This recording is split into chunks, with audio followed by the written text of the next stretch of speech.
Hello friends, मैं हूं सन्मय प्रकाश और आप देख रहे हैं यूट्यूब चैनल सरकारी job news.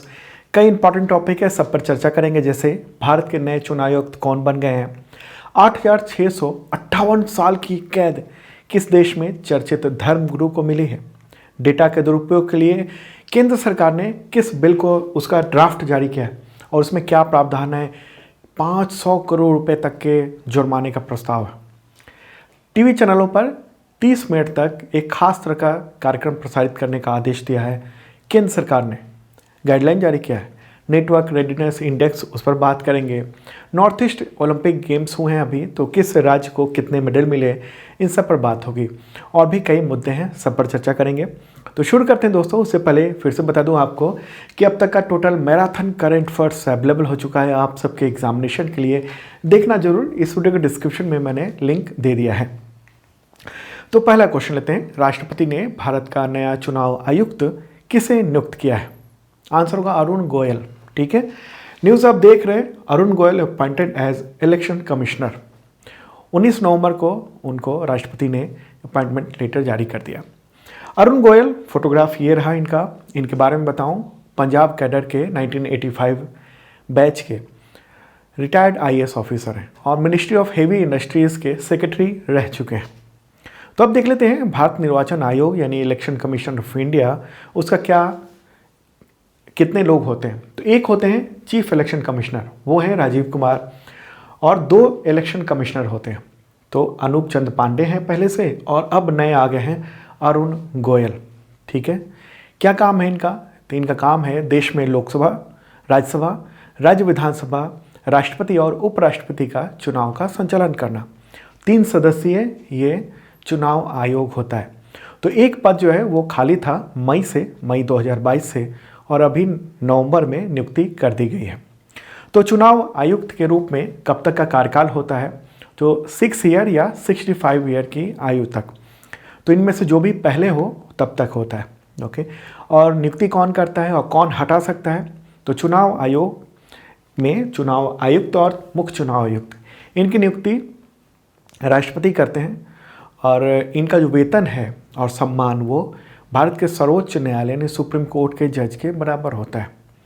Chief election commissioner को तो संसद के द्वारा महाभियोग के जरिए हटाया जा सकता है, और अभी तक किसी भी चीफ इलेक्शन कमिश्नर को महाभियोग के जरिए हटाया नहीं गया है।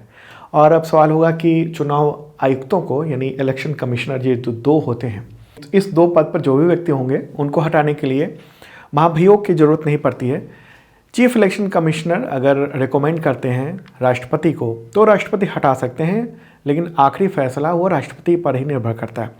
इससे उदाहरण के तौर पर कहें तो 2009 में तत्कालीन जो चीफ इलेक्शन कमिश्नर थे N गोपाल स्वामी, उन्होंने उस वक्त की जो राष्ट्रपति थी प्रतिभा पाटिल, उनसे रिकमेंड किया था कि इलेक्शन कमिश्नर नवीन चावला को बर्खास्त कर दिया जाए, रिकमेंडेशन भेजा था, लेकिन राष्ट्रपति ने इस सिफारिश को खारिज कर दिया था। बाद में नवीन चावला जो है वो चीफ इलेक्शन कमिश्नर बने थे। ठीक है, तो ये महत्वपूर्ण बात जो ज़रूरी थी जो आपने वो सब जाना। इलेक्शन कमीशन ऑफ इंडिया, इसकी स्थापना कब हुई थी? 1950 में 25 जनवरी को। ओके, नेशनल वोटर डे इसी वजह से 25 जनवरी को मनाया जाता है। हेडक्वार्टर कहाँ है? न्यू दिल्ली में। ठीक है, और पूरी लिस्ट ये रही। महत्वपूर्ण बात थी एग्जामिनेशन के पॉइंट ऑफ व्यू से। अब चलें आगे बढ़ते हैं। अगला क्वेश्चन ये इंटरेस्टिंग है। किस देश में चर्चित धर्मगुरु अदनान उख्तार को 8,658 ईयर्स की कैद की सज़ा सुनाई गई है? इतनी लंबी कैद, मतलब उम्र तो 60, 70, 80, 90, 100 मैक्सिमम होता है, लेकिन सज़ा 8,658 साल की। आंसर होगा तुर्की। ठीक है, अब तुर्की आपको नहीं बोलना है ना लिखना है, नाम अब हो गया है तुर्की का तुर्की, तो इसलिए आपको तुर्की ही लिखना है। ठीक है, न्यूज़ भी आप देख रहे हैं। तो तुर्की का एक शहर है इस्तांबुल, वहीं के हाई क्रिमिनल कोर्ट कहते हैं, तो उसी ने अदनान उख्तार को 13 सहयोगियों के साथ, एक को नहीं उसके साथ साथ 13 लोगों को 8,658 ईयर्स की सज़ा सुनाई गई है। ये रहा फोटोग्राफ इनका। 10 अलग अलग आरोप में इनको पहले भी सज़ा सुनाई गई थी 1000 से ज़्यादा वर्षों की, लेकिन अब इसको बढ़ाकर इतना कर दिया गया है। ठीक है, एक बार तुर्की का मैप भी देख लेते हैं। प्यारा भारत रहा और तुर्की कहाँ पर है वो देखते हैं। तो आप देखिए यहाँ पर ये यूरोप से सटा हुआ है और इधर मध्य पूर्व से भी सटा हुआ है। ये देश है तुर्की, ठीक है, और इसके उत्तर की ओर ब्लैक सी है, ठीक है। और तुर्की की मुद्रा क्या है? तुर्की लीरा। राजधानी अंकारा है और राष्ट्रपति कौन है? रजब तैयब अर्दोआन। एक तो इन पर आरोप ये है कि नाबालिग लड़कियों का यौन शोषण किया, रेप, ब्लैकमेलिंग, क्रिमिनल गैंग बनाना, राजनीतिक और सैन्य तख्ता पलट का भी आरोप इन लगाया गया और लिप्त पाया गया, ठीक है।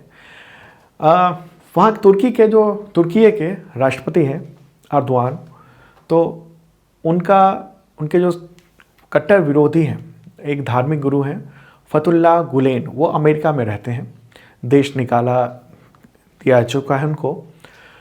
तो ऐसा आरोप है कि इन्होंने उनके साथ इनके संबंध थे और इन्होंने जो है ये कोशिश भी की थी कि तुर्की में सैन्य तख्ता पलट हो जाए 2016 में, तो इनका भी हाथ था। इसलिए वजह से ये माना जा रहा है कि इतनी बड़ी सज़ा दी गई है, ठीक है। टीवी पर इस तरह का प्रवचन भी देते थे और इस तरह का सीन रहता था उनके टीवी चैनलों पर, ठीक है। तो अगर हम बात करें कि अब तक कितने सालों की सज़ा सुनाई गई है अलग अलग लोगों को, तो सबसे ज़्यादा जो इतिहास में सज़ा सुनाई गई है वो है 1,41,000 साल की 1989 में थाईलैंड में, ओके। नाम है चिमोय थिपयासो। उसके बाद स्थान आता है 2007 में स्पेन के 3 लोग हैं, उथमान, जमाल और एमिलियो, ट्रेन बम हादसे का दोषी पाया गया था। उसमें ये सज़ा मिली थी 42,000 साल की। 1994 में चार्ल्स स्कॉट रॉबिन्सन 30,000 साल, ये अमेरिका में सज़ा मिली थी। 1994 में अमेरिका में ही 20,700 साल की सज़ा मिली एलन वेन को। उसके बाद फिर 2017 में थाईलैंड में अगर हम बात करेंगे, ये हम बात कर रहे हैं सज़ा के अनुसार कितने साल की सज़ा मिली। तो पोंजी स्कीम के जरिए पुदित नाम का एक व्यक्ति था थाईलैंड में, उसे सज़ा मिली 13,000 साल की। उससे पहले 1994 में 11,000 साल की अमेरिका में सज़ा मिली थी डैरन को रेप, डकैती, अपहरण के लिए। और हम देख रहे हैं अदनान उख्तार को, ये तुर्की में, ये 8,658 साल। और भी है 7,000 साल की सज़ा मिली हुई है, कैद की सज़ा। तो इतनी सज़ा, आदमी की उम्र तो मैक्सिमम 100 साल के आसपास ही होती है, उससे कम ही होती है, लेकिन ये सज़ा देखने में लगता है इतनी बड़ी सज़ा मिल रही है। इंपॉर्टेंट बात थी, मुझे लगा बताना चाहिए था। चलिए अब आगे बढ़ते हैं, अगला क्वेश्चन लेते हैं और महत्वपूर्ण है एग्जामिनेशन के पॉइंट ऑफ व्यू से ये वाला क्वेश्चन होगा। डेटा के दुरुपयोग को रोकने के लिए भारत सरकार ने किस बिल के ड्राफ्ट को पेश किया है? बिल का नाम क्या है? आंसर होगा digital person data protection bill 2022, ठीक है। न्यूज़ देख रहे हैं आप। भारत में अब तक डेटा प्रोटेक्शन कानून नहीं था और इस पर काम चल रहा था। पहले एक बिल आया था, फिर वापस ले लिया गया था और एक नया बिल पेश हुआ है जो बहुत ही इंपॉर्टेंट है। इससे रिलेटेड अगला क्वेश्चन लेते हैं और फिर डिटेल बताते हैं आपको। उससे पहले इन्फॉर्म कर दूं कि अब तक का total current affairs PDF available है आप सबके एग्जामिनेशन के लिए, और वो ले सकते हैं आप। कई तरह के PDF हैं, MCQ है, 1 लाइनर है और MCQ विद पूरा नोट्स है, जैसे मैं बताता हूँ वैसे ही।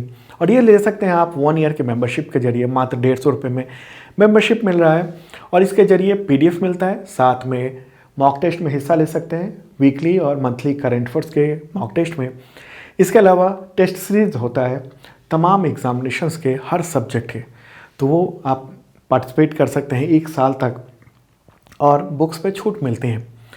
बहुत मामूली सी रकम आप सबके ध्यान में रखकर तैयार किया गया है और ऐप है सरकारी जॉब ने उसका गूगल प्ले पर, उससे आप ये सब प्राप्त कर पाएंगे बहुत आसानी से। और हाँ, ऐप में थोड़ी सी तकनीकी दिक्कत आई थी जो कि दुरुस्त कर ली गई है।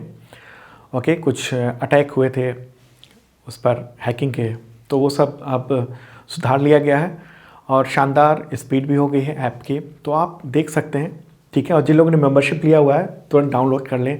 अब तक का यानी नवंबर तक का तमाम करंट अफेयर्स, जनवरी से अब तक का, वो अवेलेबल हो चुका है PDF। चलिए अगला क्वेश्चन लेते हैं और ये क्वेश्चन क्या होगा? क्वेश्चन होगा कि डाटा के दुरुपयोग पर जो बिल बनाया गया है यानी विधेयक है digital person data protection bill 2022, इसमें अधिकतम कितने रुपए के जुर्माने का प्रावधान है? आंसर होगा 500 करोड़ रुपए। अगर डेटा से संबंधित प्राइवेसी का उल्लंघन होता है तो 500 करोड़ रुपए का जुर्माना लग सकता है। न्यूज़ आप देख रहे हैं, ठीक है। इस युग में डेटा प्रोटेक्शन बहुत ही ज़रूरी है। भारत सरकार ने ये digital personal data protection bill ये ड्राफ्ट जारी किया है। आम लोगों से सुझाव मांगे कि ये हमने तैयार किया है, क्या आप लोगों को लगता है कि इसमें क्या और बेहतर हो सकता है या कोई कमी है तो वो आप बताइए, ठीक है। और ये जो बिल है वो लोगों को पर्सनल जो डेटा है उसको प्रोटेक्ट करने का अधिकार देता है। वैलिड उद्देश्य के लिए ये पर्सनल डेटा को प्रोसेस करने की मान्यता भी देता है अगर कोई वैलिड उपयोग है तो। और इस ड्राफ्ट के अनुसार डेटा के दुरुपयोग होने पर 500 करोड़ रुपए तक का जुर्माना लग सकता है। ये जो बिल है, विधेयक है, उसमें कानून को अनुपालन और शिकायतों के निपटारे के लिए डेटा प्रोटेक्शन बोर्ड की भी स्थापना इस कानून के जरिए की जाएगी। जब ये कानून बन जाएगा तो क्या बने, कौन सा बोर्ड बनेगा? डेटा प्रोटेक्शन बोर्ड बनेगा और वही ये सब जुर्माना कर पाएगा, ठीक है। तो डेटा प्रोटेक्शन बिल इससे पहले 2019 में आया था, उसमें जो जुर्माना की राशि थी वो 15 करोड़ रुपए या कंपनी की वैश्विक जो उसका कारोबार है उसका 4% के आसपास था। लेकिन उस पर विवाद हुआ, उस बिल पर बड़ी कंपनियों ने शिकायत की, कहा कि नहीं ये ठीक नहीं है। आम लोगों ने भी कहा कि ये ठीक नहीं है, बहुत सारे बदलाव किए जाए। तो उसके बाद अब केंद्रीय जो सूचना प्रौद्योगिकी मंत्री हैं अश्विनी वैष्णव, उन्होंने ये digital person data protection bill 2019 उसका ड्राफ्ट जारी कर दिया है, लोगों से राय मांगी है। अब आम पब्लिक इसमें 17 दिसंबर तक राय दे सकते हैं। और मंत्री अश्विनी वैष्णव, उनका ये कहना है कि वर्ष 2023 में यानी अगले साल जो बजट सत्र आएगा फरवरी के आसपास, उसमें इसे पेश कर दिया जाएगा, ठीक है, उसी के दौरान। तो जो नया ड्राफ्ट है उसमें कंपनियों पर जुर्माने का प्रावधान है, 500 करोड़ तक का हो सकता है।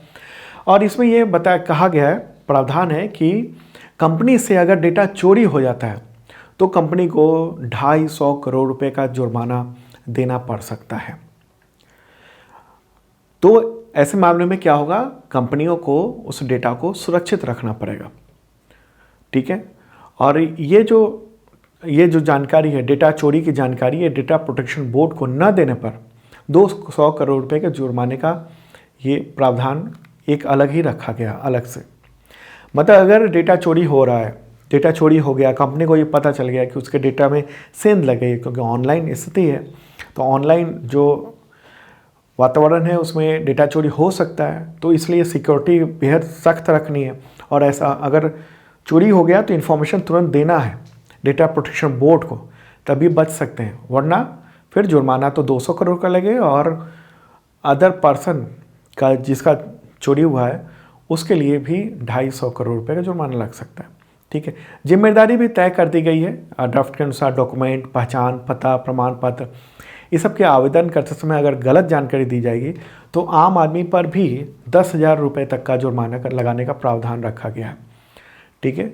डेटा जमा करने के लिए 10 जिम्मेदारियां तय कर दी गई हैं।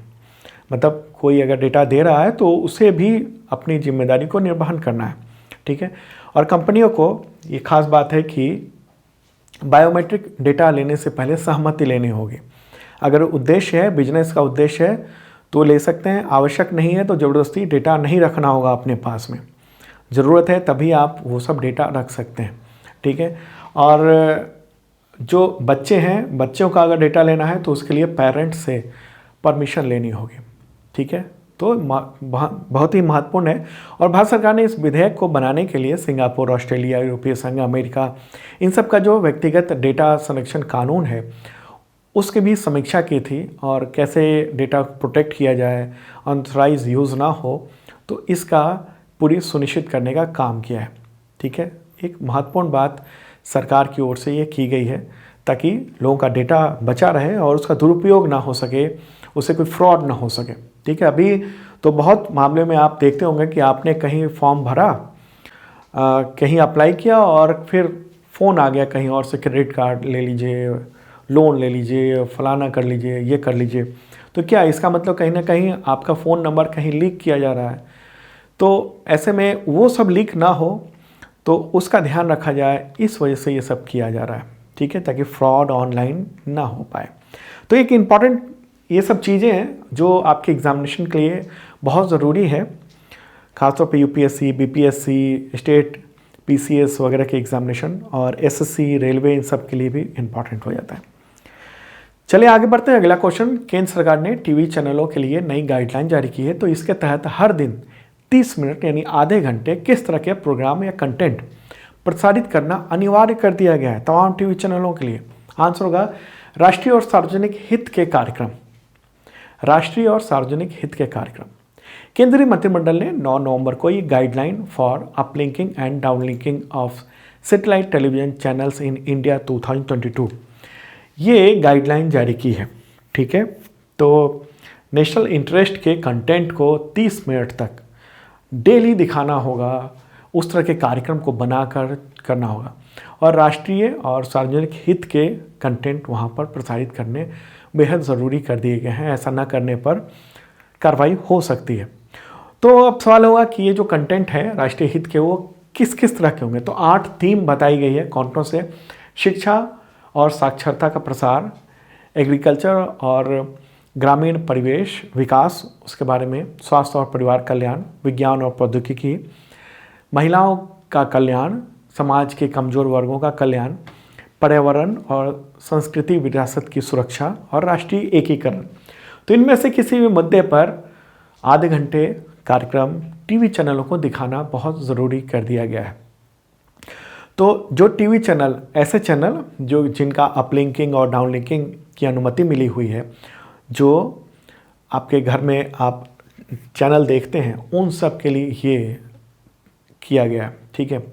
सी बैंड के अलावा जो फ्रीक्वेंसी बैंड पर अपलिंक करने वाले जो टीवी चैनल हैं, उनको ये अनिवार्य रूप से करने को कहा गया है, ठीक है।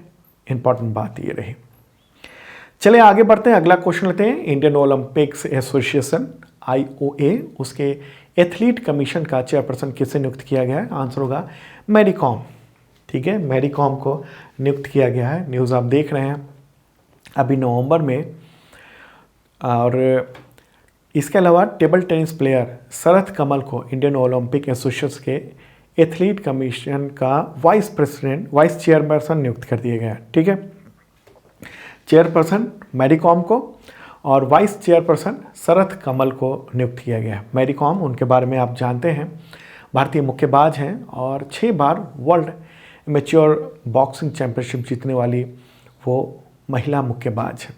चलिए आगे बढ़ते हैं। अगला क्वेश्चन, मेटा यानी फेसबुक, इंस्टाग्राम, व्हाट्सएप, उसकी जो मूल कंपनी है वो, तो मेटा इंडिया का वाइस पर्सन किसे नियुक्त किया गया, यानी कहें इंडिया का चीफ। आंसर होगा इसका संध्या देवनाथन, ठीक है। नाम ध्यान रखना है, संध्या देवनाथन। न्यूज़ आप देख रहे हैं द हिंदू में, इंपॉर्टेंट न्यूज़ है ये। तो इसी नवंबर में इनको वाइस प्रेसिडेंट नियुक्त कर दिया गया है। उन्होंने किसकी जगह ली, अजित मोहन की जगह ली है। उन्होंने रिज़ाइन कर दिया था अजित मोहन ने, तो अब संध्या देवनाथन, तो उनको नियुक्त किया गया है और 1 जनवरी से वो पदभार ग्रहण कर लेंगी। इनके बारे में बताऊं, संध्या देवनाथन, फोटोग्राफ ये रहा। इन्होंने दिल्ली यूनिवर्सिटी के फैकल्टी ऑफ मैनेजमेंट स्टडीज़ से MBA किया हुआ है वर्ष 2000 में, और 2016 में इन्होंने मेटा को ज्वाइन किया था।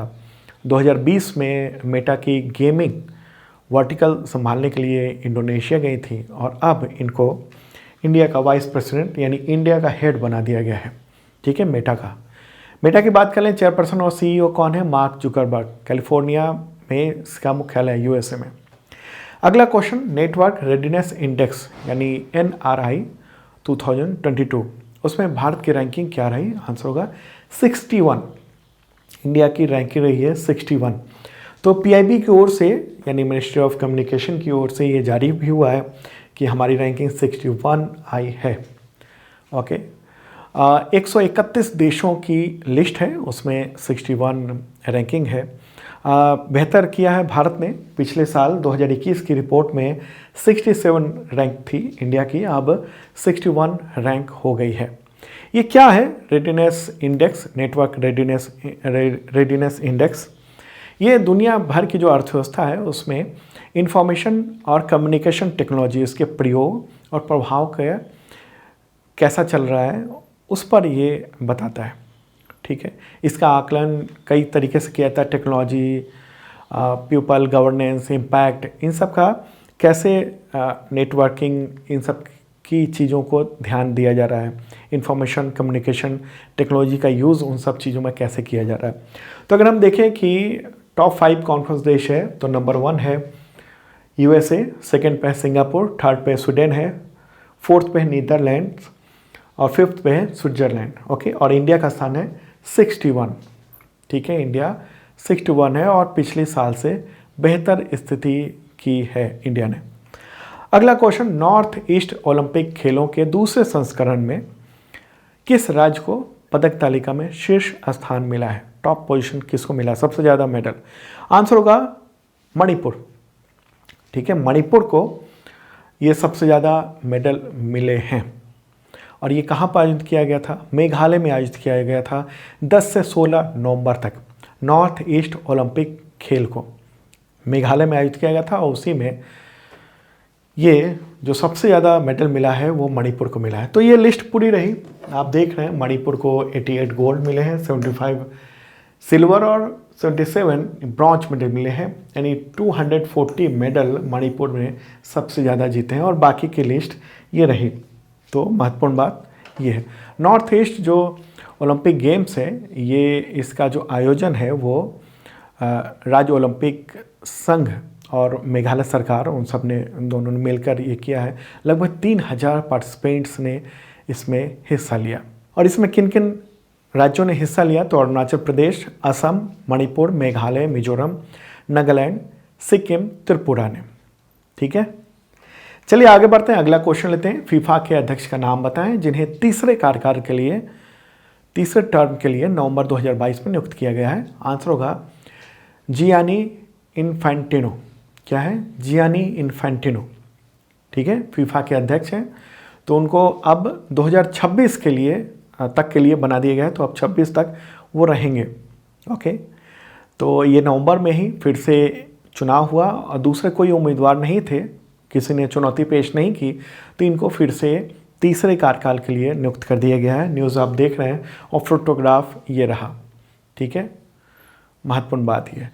और चुनाव कहाँ पर हुआ था? रवांडा की राजधानी किगाली में आयोजित किया गया था फीफा के अध्यक्ष का, ओके, इन्फेंटिनो, तो वो बन गए हैं तीसरी बार। फीफा का इस वक्त वर्ल्ड कप चल रहा है, कहाँ पर चल रहा है? कतर में चल रहा है। तो उसके बारे में डिटेल बताएंगे, जो कल का वीडियो होगा मॉर्निंग को आएगा, उसमें देखना ज़रूर आप। ठीक है, तो दोस्तों ये था महत्वपूर्ण कंटेंट आज का आपके एग्जामिनेशन के पॉइंट ऑफ व्यू से। और अब मिलते हैं कल मॉर्निंग को सुबह ही ताज़ा तरीन करंट अफेयर्स साथ। और मेंबरशिप देखना मत भूलना इस वीडियो के डिस्क्रिप्शन में, और ऐप के जरिए आप लेटेस्ट जॉब, करंट अफेयर्स और तमाम मेंबरशिप के जो फ़ायदे हैं वो सब ले सकते हैं। ओके, शेयर कर दीजिए तमाम मित्रों को ज़रूर।